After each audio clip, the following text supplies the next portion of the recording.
So I think it makes sense to really reconsider the way we commission memorials now. And one of the things that's become apparent to me, maybe most specifically after 9/11, is that what we really have here is a kind of three-part memorial process. So there are first what I call immediate memorials. I think they're still generally called spontaneous, but they're very familiar contemporary mourning ritual. That is, when there's a sudden death anywhere in a public space, people will run and bring tributes to it, almost as if they were at a cemetery.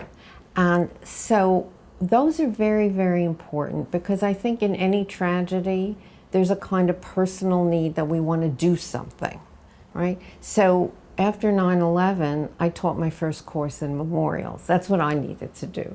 And I think people did the things that they already did, but in a different frame. But then there's this period of time between after the immediate memorial objects have been cleared and until the time that we can build a permanent memorial where people still need something. And that's what I call the intermediate memorial. And after 9/11, we had the Tribute in Light, and that really served a very, very important purpose, because it gave people a kind of focus, a chance to come together, to remember, to rethink, until the time that the permanent memorial was built. And it seems to me that the victims' families would be the ones who would best understand what this intermediate memorial should be, because they're the ones who have been the most directly affected by the tragedy, and they need something to help them move on or mourn or just kind of process this terrible experience. And generally what's been happening so far, and again also in 9/11, is that the victims' families have been asked to play a major role in the permanent memorial.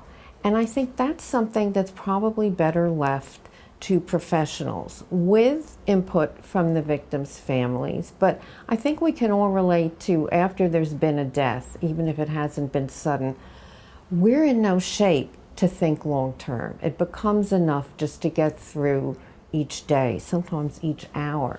So asking the victims' families to suddenly participate in a memorial selection process, almost as if it were a form of therapy, doesn't do justice either to their needs or the long-term societal needs of what a memorial should accomplish. So what I'm suggesting in this kind of tripartite division of the memorial process is immediate, everybody; intermediate, victims' families; permanent memorial, professionals who are able to take a longer view, who have a knowledge of what's been built and what is possible and what might be suitable for this particular situation and site, with input from victims' families to realize something that will exist, we hope, in some kind of perpetuity.